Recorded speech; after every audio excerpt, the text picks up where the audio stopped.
चलो बेटा आज देखते हैं हम MT22, ठीक है।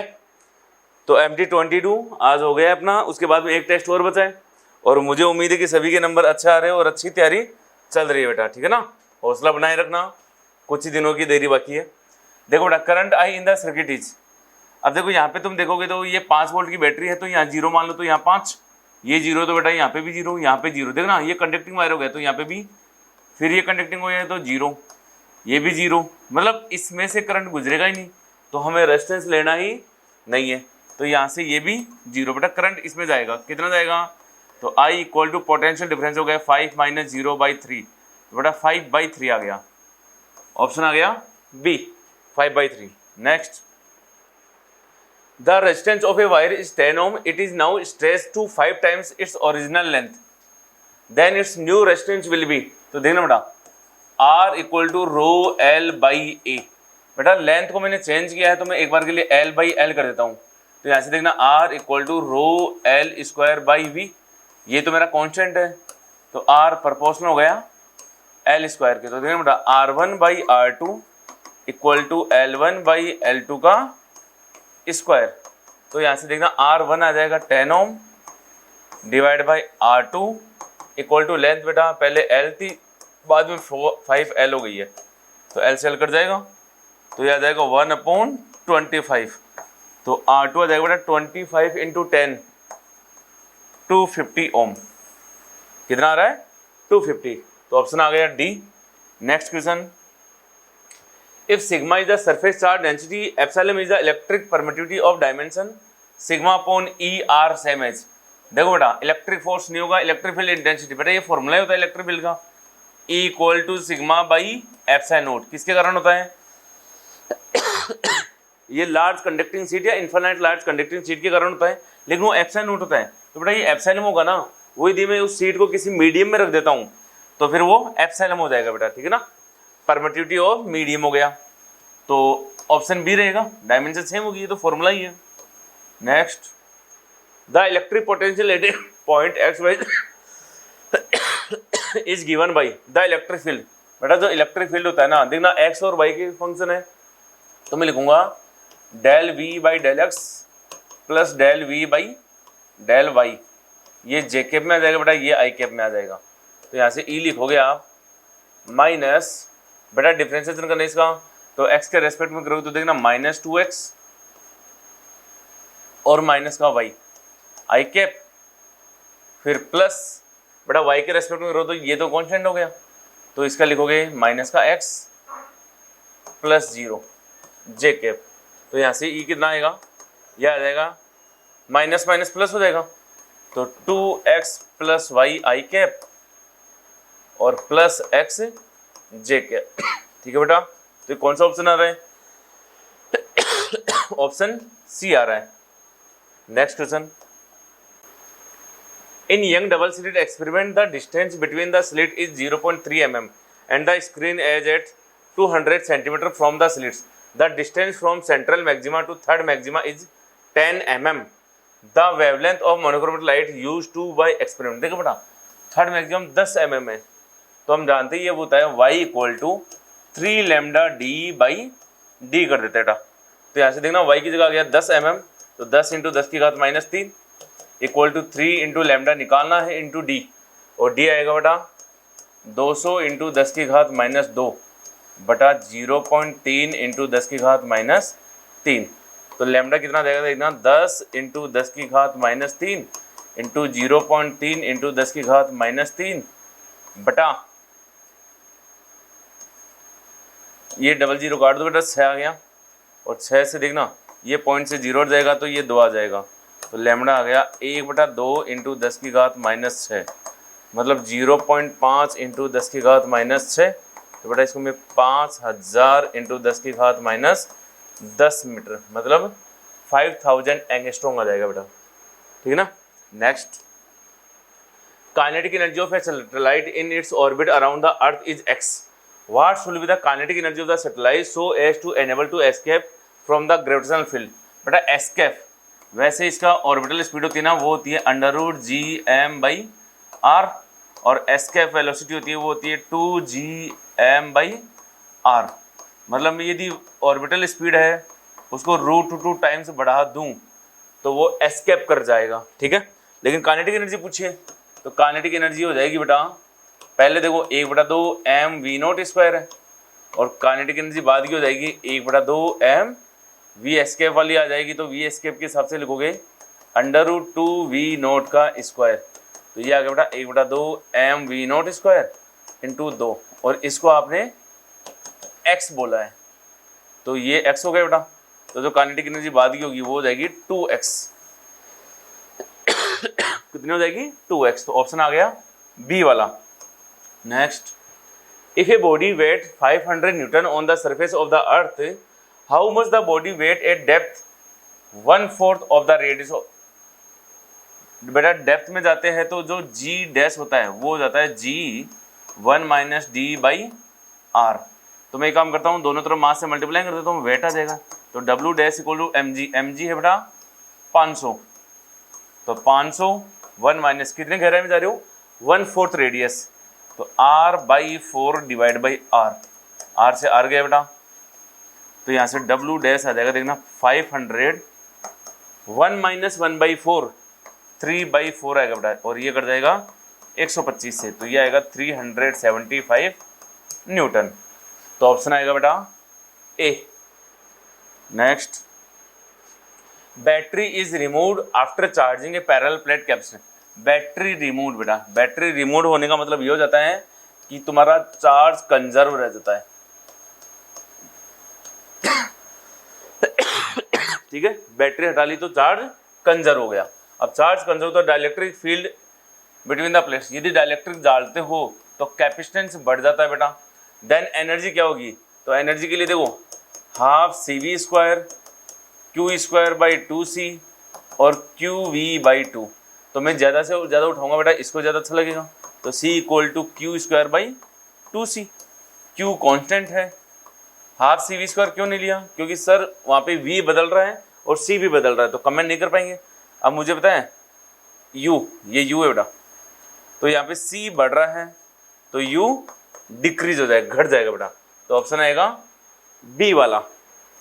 Next, a small particle moves on to position 2i - 5j + k meter from its initial position under the action of force. तो बेटा जो r डिस्प्लेसमेंट है, कहते हैं ना, फाइनल पोजीशन ये है, तो 2i - 2i 0i, -5j minus का 3j, तो माइनस का 8j,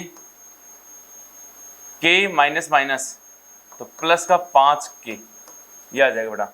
अब जो वर्क डन आएगा वो आ जाएगा फोर्स इनटू डिस्प्लेसमेंट, तो फोर्स है 5i + 7j + 2k, और ये -8j + 5k बेटा।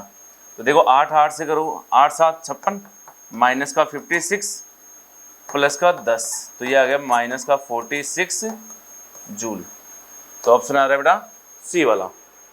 Next, given below are two statements, Planck constant and angular momentum have same dimension. Planck constant बेटा E = h/, E का मतलब mL2T-2 = h इंटू न्यू को मैं लिखता हूँ 1/T या T-1, तो बेटा h की डायमेंशन आ जाएगी mL2T-1, ठीक है। और बेटा एंगुलर मोमेंटम होता है टॉर्क = dL/dt, तो यहाँ से dL आ जाएगा टाउ इंटू dt, टाउ होता है बेटा mL2T-2 इंटू dt आ गया t, तो ये भी आ गया mL2T-1, तो ये स्टेटमेंट तो सही है, दोनों के डायमेंशन सेम है। लीनियर मोमेंटम बेटा, लीनियर मोमेंटम होता है P = mv, mv का मतलब mL_T-1, end moment of inertia बेटा, सॉरी मोमेंट ऑफ फोर्स है बेटा, मोमेंट ऑफ फोर्स बोलते हैं हम टॉर्क को, और टॉर्क की डायमेंशन हमें पता है mL2T-2 होती है, अभी लिखा है अपन ने। तो ये तो डायमेंशन बेटा अलग अलग है, तो यहाँ पे सेम डायमेंशन नहीं है, तो ये स्टेटमेंट गलत हो गया, तो पहला सही है और दूसरा गलत है बेटा, तो ऑप्शन बी आएगा। बहुत इसमें फर्स्ट नहीं ये नहीं आएगा, बी नहीं आएगा बेटा, ऑप्शन आएगा अपना फर्स्ट आएगा। Statement first is true and statement second is false. Next, the circular division of a screw gauge are 50. It moves 0.5 mm of main scale in one rotation. When a diameter of a wire is measured, the main scale reading is 3.5 mm and the circular scale reading 32. If the zero error भी दिया हुआ है तो देखो बेटा पहले least count निकाल लेते हैं. और लीस्ट काउंट क्या होता है स्क्रू गेज का? ये होता है बेटा पिच अपॉन CSD. पिच है बेटा कितना इसका? पिच का मतलब होता है कि वो एक चक्र में कितना चलेगा. कितना चल रहा है? 0.5 mm बटा 50. तो बेटा ये 0.01 mm आ जाएगा. ये तो आ गया पिच. अब देखो इसकी रीडिंग लेनी है मुझे. तो रीडिंग लेनी तो बेटा रीडिंग होती है वो होती है MSR plus CSR minus zero error. MSR का मतलब मेन स्केल रीडिंग, CSR का मतलब circular scale reading minus zero error. तो बेटा रीडिंग आएगी देखो MSR है 3.5 mm प्लस CSR बेटा कौन सी लाइन कौन साइड कर रही है? 32 into least count. Least count आ गया बेटा 0.01 mm माइनस जीरो एरर. और जीरो एरर बेटा साइन के साथ रखना है तो पॉजिटिव है तो प्लस रख दो 0.06 mm. इसको सोल्व करते हैं बेटा देखना. तो ये कितना आएगा अपना 0.32. तो यहाँ से हम सोल्व करेंगे तो 3.82 माइनस 0.06 तो यह आ जाएगा 3.76 mm. कितना आ रहा है बेटा? 3.76 mm. मतलब ऑप्शन आ रहा है बी वाला. नेक्स्ट,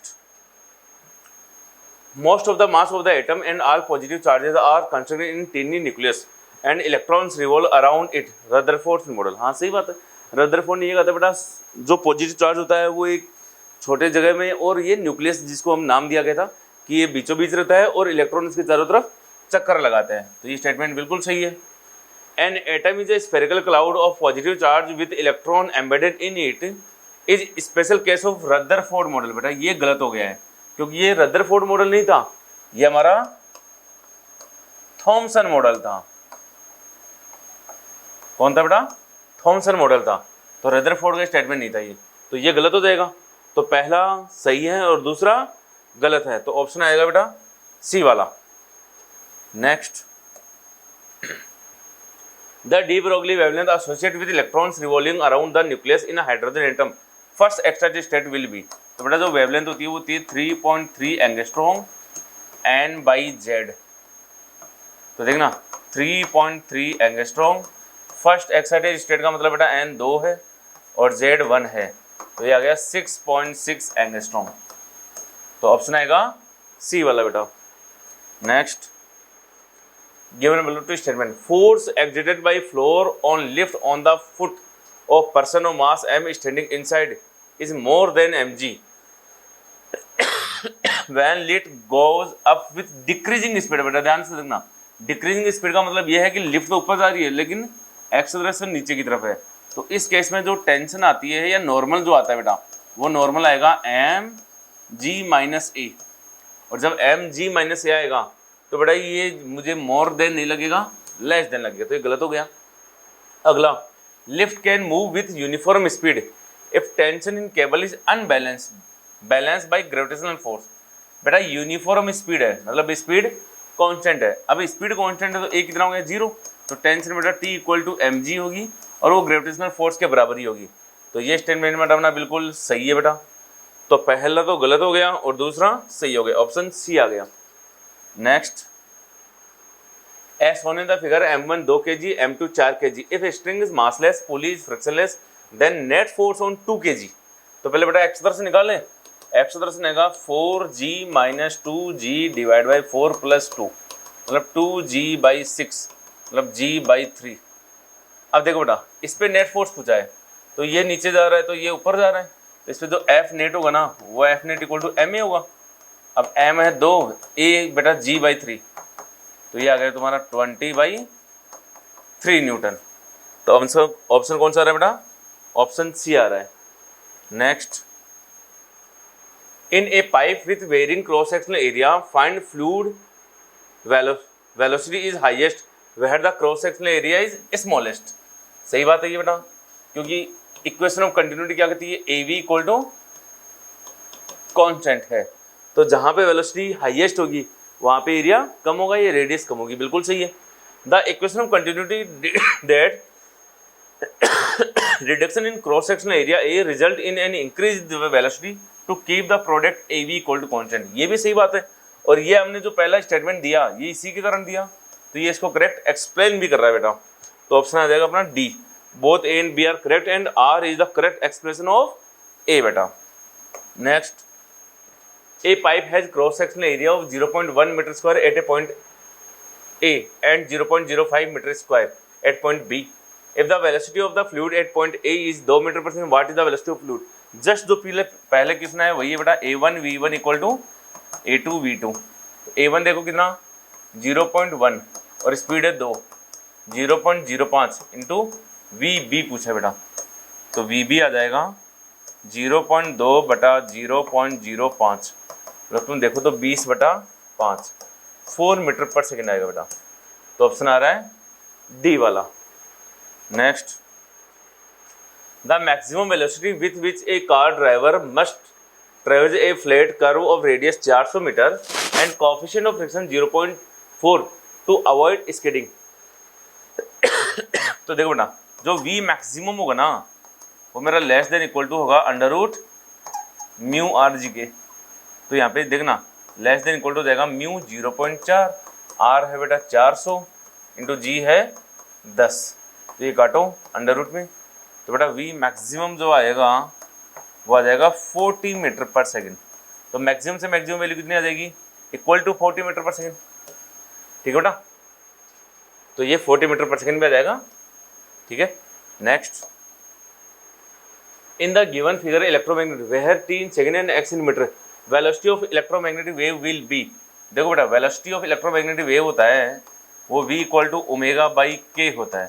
ओमेगा तो है बेटा ये 2 × 10⁷ डिवाइड बाई के है बेटा x के साथ वाला 2, 2 से 2 कट गया तो 10⁷ मीटर पर सेकेंड आ गया। तो ये कौन सा ऑप्शन आ रहा है बेटा, ऑप्शन आ रहा है सी वाला। Next, electromagnetic wave travel in medium with speed 1.5 × 10⁸ meter per second. The relative permittivity of medium is due to the electrical permittivity of medium will be। तो देखो बेटा V इक्वल टू हमें बताया C/√μr एप्सिलॉन r। तो मुझे पूछा इसको square कर लो, तो V² equal to C² electric permittivity पूछी है, मतलब एप्सिलॉन r। एप्सिलॉन r देखना है बेटा एक बार के लिए, C² V² into mu R. C² का मतलब 3 × 3 × 10⁸ 8 × 10⁸ डिवाइड बाई V बेटा ये है 1.5 × 1.5 × 10⁸ और म्यू आर आ गया बेटा 2। 1.5 ये 3 से कटेगा, ये वाला भी सॉरी 3 से नहीं 2 से कटेगा बेटा, गलत कर दिया अपन ने, ये 2 से कट जाएगा और ये वाला भी 2 से कट जाएगा, ये 2 से 2 कट जाएगा, ये कंप्लीट कैंसिल हो गया तो ये 2 आ गया बेटा। तो epsilon r equal to 2 equal to तुम्हें याद हो तो ये एप्सिलॉन/एप्सिलॉन नोट आता है बेटा। तो यहाँ से एप्सिलॉन की वैल्यू क्या आ जाएगी, 2 एप्सिलॉन नोट आ जाएगी, क्योंकि इसने इलेक्ट्रिक परमिटिव मीडियम पूछी है और वो मेरी एप्सिलॉन होती है। तो एप्सिलॉन r क्या होता है बेटा, ये तो रिलेटिव परमिटिविटी होती है, ठीक है। तो ऑप्शन आएगा अपना ए वाला। Next, a square of side L meter lie in the xy plane in a region where the magnetic field is given by B equal to B0 2I plus 3J plus 4K, where B0 is constant, the magnitude of magnetic flux passing through the square is। तो देखो बेटा flux पूछा है, तो flux phi equal to B.A। तो देखो बेटा B को लिखोगे B0 2I plus 3J plus 4K into XY plane में है, और यदि XY प्लेन में तो इसका एरिया Z में आएगा बेटा, प्लेन से परपेंडिकुलर आएगा, और वो कितना जाएगा, स्क्वायर ऑफ साइड L है तो L² के का आ जाएगा बेटा। तो ये वापस में मल्टीप्लाई हो जाएगा डॉट प्रोडक्ट, तो B0 × 4L², तो ये कितना आ गया बेटा 4B0 L² वेबर, ठीक है। तो ऑप्शन कौन सा आ रहा है 4B0 L square, option C आ रहा है बेटा। Next, a proton moving with speed of 8 × 10⁶ metre per second describe a circle of radius r in magnetic field. The speed of an alpha particle to describe the circle of the same radius. बेटा ध्यान से देखना, radius same है और same magnetic field है, एक तो alpha particle के लिए और एक प्रोटॉन के लिए। चलो देख लेते हैं। तो वैसे r इक्वल टू होता है बेटा mv/qb, तो मैं लिख रहा हूं r प्रोटॉन बराबर है r अल्फा पार्टिकल। तो देखना, प्रोटॉन का मास m होता है, वेलोसिटी 8 × 10⁶ दी गई है, डिवाइड बाई चार्ज होता है बेटा E, और मैग्नेटिक फील्ड B दिया है। अब अल्फा पार्टिकल का मास है ना 4 टाइम्स होता है, तो 4m इंटू वेलोसिटी पूछी है, डिवाइड बाई उस पर चार्ज बेटा 2e होता है, और मैग्नेटिक फील्ड सेम ही है। तो EB से EB गया, m से m गया, ये 2 से कट जाएगा बेटा, तो V आ जाएगा 4 × 10⁶ मीटर पर सेकेंड, क्योंकि ये 2 गुणा हो जाएगा, मल्टीप्लाई हो जाएगा। सही है बेटा, तो ऑप्शन आएगा अपना सी वाला। Next, the magnitude of force of length 110 centimetre in pair of parallel conducting long wire is carrying current of 10 ampere and separated by distance of 10 centimetre. तो बेटा फोर्स आएगा अपना, force per unit length μ0 I1 I2 upon 2 pi d। तो बेटा देखना F कितना जाएगा, μ0 का मतलब 4 पाई × 10⁻⁷ I1 बेटा दोनों करंट 10 × 10 सेम है, इंटू d 110 सेंटीमीटर, तो 110 × 10⁻⁻2 बटा 2 पाई × d, और बेटा सेपरेशन है 10 सेंटीमीटर, 10 × 10⁻², ये कैंसिल, 2 पाई से बेटा 2 बार कैंसिल, 1 0 से 10 गया, तो यहाँ पे F आ गया तुम्हारा, देखो 11 × 2 22, 2 0 उठा दो बेटा, 10⁻⁻5 न्यूटन। तो ये ऑप्शन आएगा डी वाला। कौन सा बेटा, डी। नेक्स्ट, देखो बेटा, a particle having charge 100 times that of an electron is revolving in a circular path of radius 0.8 with 1 rotation per second. The magnetic field produce at the centre. बेटा magnetic field B equal to होता है μ0 I upon 2r। तो देखना μ0 की जगह तो तुम लिखोगे μ0 ही रहने दो बेटा, ऑप्शन में μ0 चल रहा है, I की जगह देखना QT, सही है, कितना करंट बह रहा है, अपॉन 2r। तो बेटा देखना μ0 इंटू Q 100 E बेटा, 100 times of an electron, T1 था डिवाइड बाई 2 × 0.8। बेटा E की वैल्यू लिख दो क्योंकि ऑप्शन में E नहीं है, तो μ0 into 100 into 1.6 into 10⁻⁻19 divide by 1.6, तो 1.6 से 1.6 कट गया, तो ये आ जाएगा बेटा देखना μ0 इंटू 10⁻17। तो ऑप्शन आएगा अपना बी वाला, ठीक है बेटा। Next, emissive and absorptive power of object 2000 kelvin is 6 and 10। Calculate emissivity. बेटा इमिसिविटी होता है emissive power upon absorptive power, emissive power हो गया 6/10, तो ये आंसर आएगा बेटा 0.6, option C. Next, the thermal radiation from a hot body travel with speed. बेटा थर्मल जो रेडिएशन होता है ना, वो एज ए इलेक्ट्रोमैग्नेटिक वेव ही होता है, और जब इलेक्ट्रोमैग्नेटिक वेव होता है तो इसकी स्पीड लाइट की स्पीड के बराबर होगी 3 × 10⁸. Next, a particle is moving along x axis and force acting on particle versus F equal to -2x + 4। Then देखो बेटा F इक्वल टू -2x + 4 है, तो F प्रोपोर्शनल है -x के, तो ये तो प्रूव कर रहा है कि पार्टिकल SHM कर रहा है या पीरियोडिक मोशन कर रहा है, सहमत हो बेटा। तो सर्कुलर तो नहीं होगा, लेकिन मीन पोजीशन क्या होगी, तो देखो -2x + 4 = 0, तो x इक्वल टू आ गया बेटा 4/2, 2 मीटर, 2 मीटर पे मीन पोजीशन होगी, तो ये ऑप्शन सेटिस्फाइड कर रहा है बेटा, ऑप्शन बी, ठीक है। Next, A charge particle having charge q accelerated through a potential difference v enters perpendicular in a magnetic field in such a way force F if V is increased to 6V potential बेटा ये, then the particle will experience a force। तो देखो force होता है F equal to q V cross B, ठीक है बेटा। और जो पोटेंशियल होता है उसका रिश्ता देखना बेटा। तो हम जानते हैं पोटेंशियल, जैसे मैं वर्क डन की बात करूँ तो Q into V equal to work done change in kinetic energy, तो हाफ एम वी स्क्वायर भी हो जाता है, क्योंकि वेलोसिटी इसका लेना है। तो मैं काइनेटिक एनर्जी को भी लिखता हूँ बेटा इसको।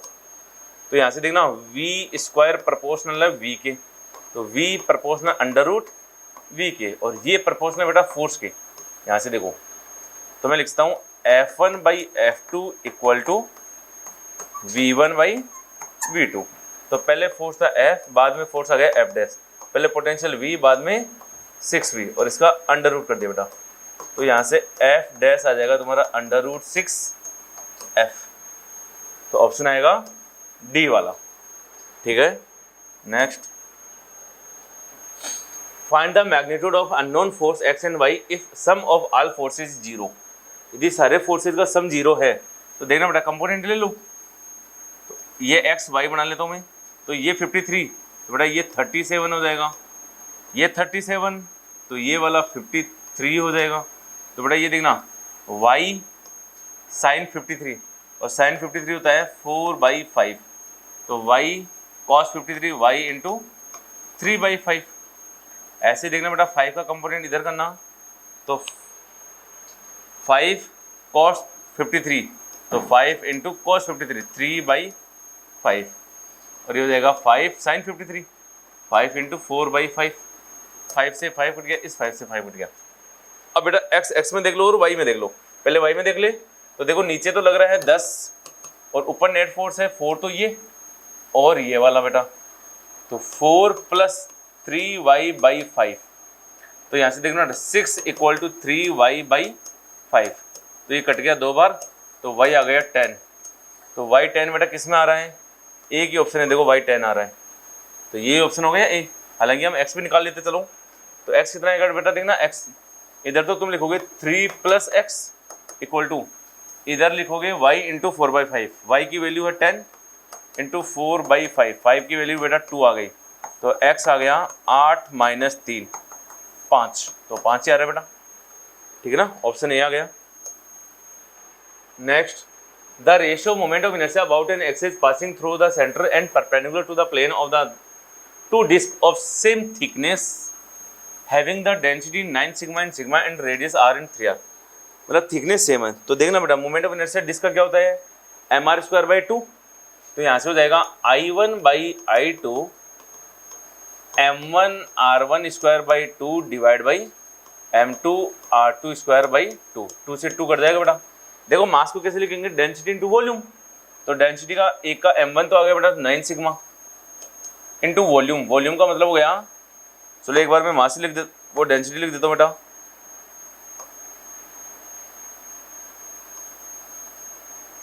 तो मैं यहाँ से कर रहा हूँ, देखना σ1 a1t r1² divide by σ2 a2t r2²। अब एरिया क्या होता है πr², तो यहाँ से जो I1/I2 आएगा वो आएगा बेटा σ1/σ2 इंटू r1/r2 की पावर 4 हो जाएगा बेटा। क्यों, एक r² ये है, r1 ये भी है, तो r² इंटू r² r की पावर 4। अब देखो, अब डाटा रख दो, तो 9 sigma divide by sigma equal to radius आ गई बेटा r डिवाइड बाई 3r की पावर 4। तो बेटा याद आएगा, देखो 9 इंटू r से r कट गया, तो एक बेटा 81, ये कट जाएगा तो 9 से, तो ये आएगा 1/9, तो I1/I2 आएगा 1/9, ऑप्शन आएगा बेटा सी वाला। Next, in a meter bridge experiment when the gaps are closed by 6 ohm and 4 ohm resistance, then at some position of the wire a balance point is obtained. Now if shunt x ohm is added to 6 ohm, the balance point shift by 10 centimeter। देखो बेटा metre bridge बना लेते हैं, ये 6 ohm, ये 4 ohm, ये 6 ohm है, ये 4 ohm है, और यहाँ पे कोई ना कोई डिफ्लेक्शन आ रहा होगा। अब ये पक्की बात है कि ये यदि 100 सेंटीमीटर का है तो ये पक्की बात है, देखना 60 सेंटीमीटर आएगा, तो ये वाला 40 सेंटीमीटर आएगा पहले केस में। क्यों? क्योंकि वेस्ट और इंपीडेंस को बैलेंस तभी करेगा ये। अब दूसरा केस देखना बेटा, now if a shunt x ohm is added to 6 ohm, shunt लगा रहे बेटा, ठीक है ना, तो मैंने इधर लगा दिया कितना बेटा x, तो ये इधर 10 सेंटीमीटर शिफ्ट हो गया। 10 सेंटीमीटर शिफ्ट होने का मतलब हो गया इधर भी 50 और इधर भी 50 सेंटीमीटर। तो क्या लिखोगे बेटा, देखना 6 इंटू एक्स बटा 6 plus x divide by 50 equal to 4 बटा 50। 50 से 50 गया लेंथ, तो यहाँ से आ जाएगा बेटा 6x equal to 6 plus x, तो 6x equal to 24 plus 2x, तो x आ जाएगा बेटा 24/2, 12 ओम। कितना आएगा? 12 ओम। तो ऑप्शन आएगा डी वाला। Next, a cavity of radius b is made in a disc of mass m and radius r as shown in figure. Find position of centre of mass of remaining big disc from centre O is. तो बेटा position of centre of mass देखना, मैं इसको 1 ले लेता हूँ, इसको second ले लेता हूँ कैविटी वालों को। तो यहाँ पे लिखूंगा मैं sigma into pi are square into 0, इसका सेंटर मास तो यहीं पे है, minus sigma into pi B square into बेटा ये डिस्टेंस, इसकी रेडियस तो बी थी तो बी लिख दिया, ये डिस्टेंस है आर माइनस बी, तो यहाँ पे लिखोगे R minus B divide by sigma pi are square minus sigma pi B square. Sigma pi common ले लो बेटा, तो minus sigma pi B square R minus B divide by sigma pi common लिया तो मेरा आ गया R square minus B square. Sigma pi से सिग्मा पाई गया, तो ये आ गया बेटा B square R minus B, बेटा R square minus B square, ए स्क्वायर माइनस बी स्क्वायर, तो r minus b r plus b, तो आर माइनस बी से आर माइनस बी गया, तो ये आ गया minus B square upon r plus b. ठीक है बेटा, तो ऑप्शन आएगा फर्स्ट वाला। Next, a body attains a height equal to the radius of the earth when projected from earth surface, radius of earth के बराबर, then the velocity of the body when it reach projected. कितनी velocity में फेंकूं कि वो अर्थ की radius के बराबर ऊपर तक पहुंच जाए बेटा, तो मैं कंजर्वेशन ऑफ मैकेनिकल एनर्जी लगा देता हूँ। तो बेटा K initial plus U initial equal to K final plus U final. K initial कितना? Half M we square, potential energy G M M by r, K final 0 और potential energy minus में आएगी बेटा G M M by 2r। r को बड़ा करना है अपन को क्योंकि रेडियस ऑफ अर्थ है ये, तो ये r, तो बेटा यहाँ से देखना half M we square equal to आ जाएगा बेटा G M M by R 1 minus 1/2, M से m गया, तो ये आ जाएगा तुम्हारा V square equal to 2gm by R, 1 minus 1/2 1/2 आएगा बेटा, 2 से 2 कट गया, तो v आ गया under root gm by are. तो ऑप्शन आएगा बेटा under root gm by R, option first आ जाएगा। Next, identify the semiconductor device whose characters are given in the order A B H. Zener diode, solar cell, simple diode. अच्छा देखना बेटा, Zener diode ये नहीं होता बेटा, जीना डायोड का तो ये होता है, ये तो याद करने वाला है, और ये तो सिंपल डायोड का ही होता है, सही ना। ये मेरा सोलर सेल का होता है, तो ये रिमेंबर बेटा। तो जीना डायोड पहला गलत हो गया, सिंपल डायोड का है। दूसरा सिंपल डायोड, हाँ पहला सही है, फिर जीना डायोड सही है, सोलर सेल सही है, फिर ये बेटा लाइट डिपेंडेंट रेजिस्टेंस हो गया है, तो ऑप्शन आएगा अपना बी वाला। ठीक है। Next, two buses A and B start from a point at same time and move along a straight line and their position are respected by x A 80 plus t square, x B A B t minus t square. The time at which their velocity will be equal. दोनों की velocity बेटा equal हो जाए तो पहले velocity निकाल लेते हैं। तो जो वेलोसिटी वी ए आएगी वो आएगी x D x A by d t, तो वो हो गया बेटा इसका डिफरेंशिएशन करना ए प्लस 2t आ जाएगा। वी बी कितना आएगा, इसका डिफरेंस कर लो बेटा d x B upon d t, इसका डिफरेंशिएशन करना तो b माइनस 2t आ जाएगा। उसने कहा है कि वी ए बराबर है वी बी के, तो मैं लिखूंगा a प्लस 2t बराबर है b माइनस 2t। तो इसको इधर ले आओ बेटा, 2t 2t 4t equal to b minus A, तो t इक्वल टू आ गया b माइनस ए बाई 4। तो b माइनस ए बाई 4 बेटा ऑप्शन आ रहा है फोर्थ वाला। Next, a loop of radius r and resistance r ohm is placed in a magnetic field varying according to the relation b equal to b naught t square as shown in the figure. The current in the loop as a function of time t will be, तो देखना बेटा e होता है ना, वो होता है मेरा d phi by d t. तो यहाँ पे मैं लिखूंगा तो a into d B by d t. तो e आ गया बेटा a की जगह तो पाई आर स्क्वायर, और इसका डिफ्रेंसिएशन करना तो ये आ जाएगा 2b नोट t। अब आई क्या होता है e बाई आर, तो 2b naught pi are square t बटा स्मॉल आर। तो ये कितना आएगा 2b naught pi are square upon r into t. Option बेटा बी बैठ रहा है। Next, in series RLC circuit the capacitance in change from C to 3C to keep the resonance frequency unchange. बेटा resonance frequency unchange है, the new inductance क्या होगा? तो मतलब मैं कहता हूँ omega equal to omega dash है, 1 upon under root L C equal to 1 upon under root L dash C dash है। तो यहाँ से L C equal to L dash C dash है, तो एल सी बड़ा सी डैश 3C कर दिया है, तो एल डैश इंटू 3C कर दिया, तो एल डैश आ जाएगा बेटा एल बाई 3। तो एल बाई 3 हो गया बेटा। लेकिन इसमें देखो ना इंक्रीज रिड्यूज है, तो पहले था एल, बाद में हो गया एल बाई 3, तो कितना इंक्रीज हुआ है? रिड्यूज हो गया बेटा। तो पहली बात तो ये दोनों ऑप्शन गलत हो गई। और एल माइनस एल बाई 3, तो ये आ जाएगा बेटा 2l बाई 3। कितना डिक्रीज हो गया है? 2l by 3। तो मैं कह सकता हूँ reduce by 2l by 3, option C. Next, the speed of travelling wave whose equation is given by, यहीं से देख लो ना बेटा, इसको उठाओ, यहाँ से लिखूंगा तो मैं x minus 3t equal to 0, तो x इक्वल टू 3t, तो dx अपॉन dt इक्वल टू 3, और ये मेरी वेलोसिटी थी।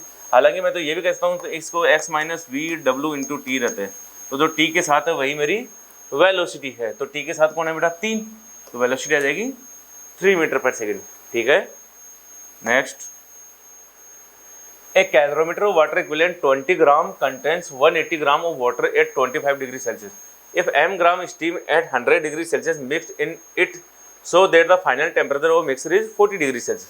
देखना बेटा, इधर तो मैं ले लिया 180 ग्राम 25 डिग्री सेल्सियस वाटर है, प्लस इधर ले लिया m ग्राम स्टीम है, और फाइनल जा रहे हैं 40 डिग्री सेल्सियस पे, तो ये आ गया बेटा 40 डिग्री सेल्सियस पे। अब स्टीम देखना, ये 100 डिग्री सेल्सियस पे थी, यहाँ पे आएगा वाटर 100 डिग्री सेल्सियस पे, फिर आ जाएगा वाटर 40 डिग्री सेल्सियस पे। ठीक है। अब देखो यहाँ पे जब टेम्परेचर चेंज हो रहा है तो मैं कौन सा फॉर्मूला लगाऊंगा? ms delta T. अब ms डेल्टा टी में देखना बेटा, ms डेल्टा टी, m कितना 180, तो बेटा ये, और वाटर इक्विवेलेंट भी लेना पड़ेगा साथ में, ध्यान रखना। तो 180 plus 20 into s 1 into delta T 40 minus 25, तो ये आ गया बेटा 200 इंटू 15। इधर देखो फेस चेंज हो रहा है, फेस चेंज हो रहा है तो फॉर्मूला आएगा ml, m कितना बेटा m निकालना है, जो l आ जाएगा 540, और यहाँ पे टेम्परेचर चेंज हो रहा है तो फॉर्मूला आएगा ms डेल्टा टी, और ms डेल्टा टी में m है, s 1 है, डेल्टा टी 100 माइनस 40 मतलब 60 m है। तो इधर टोटल हीट देखो कितनी रिलीज हुई है बेटा, 60 m प्लस 540, तो 600 m आ रहा है। जितनी हीट इसने दी है उतनी हीट इसने ली है, ये हमारा कैलोरीमीटर का प्रिंसिपल भी कहता है। तो मैं लिखूंगा 200 इंटू 15 इक्वल टू 600 m। बेटा ये कट जाएगा तुम्हारा 3 से, तो m आएगा 15 बाई 3, 5 ग्राम। कितना बेटा? 5 ग्राम आ जाएगा, option D. Next, the angle of minimum deviation for an equilateral prism is 30 degree, refractive index of prism is, बेटा रिफ्रैक्टिव इंडेक्स का फॉर्मूला क्या होता है? Mu equal to sine A plus del M by two divide by sine A by two. Data रखो, sine A बेटा देखो equilateral prism है तो एंगल आ जाएगा 60 डिग्री, 60 प्लस मिनिमम डेविएशन है 30 divide by two divide by sine A का मतलब 60 by two. तो ये आ गया बेटा sine 60 plus 30 90, 90 by two 45 divide by sine 30। Sine 45 होता है बेटा 1/√2 डिवाइड बाई 1/2 मतलब 2/√2। तो ये आंसर आएगा बेटा √2। तो ऑप्शन आ रहा है बी वाला। Next, 3 thin uniform identical rods each of mass 2m and length L are joined as shown in figure. Find the moment of inertia about an axis passing through the and perpendicular to plane. देख बेटा मास यदि m होता है तो ml²/3 होता है एक road का, लेकिन यहाँ पे मास 2m दिया है, ध्यान से देखना। यदि मास 2m दिया है तो एक रोड का होगा 2ml²/3 और 3 रोड है तो तीनों का हो जाएगा बेटा इंटू 3, तो 3 से 3 कट जाएगा तो आंसर आएगा 2ml²। तो ऑप्शन आएगा बेटा कौन सा, सी वाला 2ml²। Next, the equivalent resistance between terminals A and B is. देखो बेटा इन्फिनिट लेटर प्रॉब्लम ही इन्फिनिट तक, तो ये सेम रिपीट हो रही है और इसको मैं रेजिस्टेंस आर बोल देता हूँ यहाँ पे। तो देखना क्या लिखोगे तुम, इसको ऐसे बना सकता हूँ ना, ये 2 4 ये आर ले दिया और ये भी मेरा आर मान लिया। आर ए बी कितना है, आर है बेटा। तो देखना आर ए बी को मैंने आर बोला और आर इक्वल टू जाएगा बेटा, देखना ये तो पैरेलल में, तो क्या लिखोगे 4r/4 प्लस आर। तो लिखो बेटा 4r/4 प्लस आर प्लस फिर इसके साथ ये 2 सीरीज में हो जाएगा तो +2 कर दिया। सोल्व करो इसको, r4 प्लस आर और यहाँ पे लिखोगे 4r प्लस 2 4 प्लस आर। तो ये आ गया बेटा देखना 4r plus r² equal to 4r plus 8 plus 2r। 4r से 4r गया तो r² minus 2r minus 8 equal to 0। ये क्वाड्रेटिक इक्वेशन बन गई और अपन को r सोल्व करना है। तो अपन क्या करें देखना, ये कर सकते हैं r² minus 4r plus 2r minus 8 equal to 0। तो r minus 4 plus 2 r minus 4 equal to 0। तो r की वैल्यू आ गई बेटा 4 इंटू -2। अब रेजिस्टेंस नेगेटिव तो हो नहीं सकता तो -2 तो होगा नहीं बेटा, आंसर आएगा 4 ओम। ठीक है। Next, in the given figure the block of mass m is drop from a point A, the expression for kinetic energy of block when it reaches point B। B पे पहुंच जाता तो काइनेटिक एनर्जी कितनी होगी। तो बेटा देखना यहाँ से नीचे आ रहा है तो मैं कह सकता हूँ loss in potential energy equal to gain in kinetic energy. Loss in potential energy कितना बेटा mgh, तो mgh, h की जगह y0 और ये काइनेटिक एनर्जी आ जाएगी तो ke लिख दो बेटा। तो काइनेटिक एनर्जी कितनी आ गई mgy0। तो ऑप्शन आएगा डी वाला। Next, a wire bent in place along yz plane as shown in figure, find the magnetic field at point P। तो बेटा मैग्नेटिक फील्ड पॉइंट P पे इसके कारण तो कुछ होगा नहीं, इसके कारण भी कुछ होगा नहीं क्योंकि सी के अलोंग ही है, इसके कारण आ जाएगा और ये तो क्वार्टर रिंग है तो इसके कारण जो मैग्नेटिक फील्ड आएगा बेटा वो आएगा μ0 I/4 पाई r इंटू एंगल कितना है π/2, तो पाई से पाई कट जाएगा बेटा। तो ये मैग्नेटिक फील्ड जो आएगा वो आ जाएगा μ0 I/8r। कितना आ रहा है बेटा μ0 I/8r। तो ऑप्शन आ रहा है बी वाला और ये किधर आएगा अंदर की तरफ आ जाएगा, हालांकि ऑप्शन दिया ही नहीं बेटा डायरेक्शन का। ठीक है। Next, find average value of current. बेटा एवरेज वैल्यू ऑफ करंट निकालनी है हमें, तो देखो ये इस तरह से ये जा रहा है तो हम तो एरिया निकाल लेते हैं इसका, क्योंकि जो एवरेज वैल्यू थी ना वो होती है I.dt डिवाइड बाई dt। तो ये क्या होता है बेटा area, area of IT curve. तो देखो बेटा क्या लिखोगे, एरिया निकालो 1/2 into 50 into 2 divide by dt time में बेटा 2। तो इस 2 से ये 2 कट गया, 50/2 ये बेटा 25। तो एवरेज करंट आ जाएगा 25 एम्पियर, 25 एम्पियर। तो ऑप्शन आएगा डी। ठीक है बेटा, तो अपना ये MT22 होगा। ऐसे ही लगे रहो। अपना एक लास्ट MT और बचा बेटा, MT23, और उसके बाद में मैं चाहता हूँ कि फिजिक्स के लिए तुम फॉर्मूले रिवाइज करते रहो प्रॉपर। डेली एक बार रिविजन जरूर करो, नया क्वेश्चन ट्राई करने की ज़रूरत नहीं है। ठीक है बेटा, हम 4 मई को पेपर बहुत अच्छा होगा, बेफिक्र रहिए आप। Okay, all the best.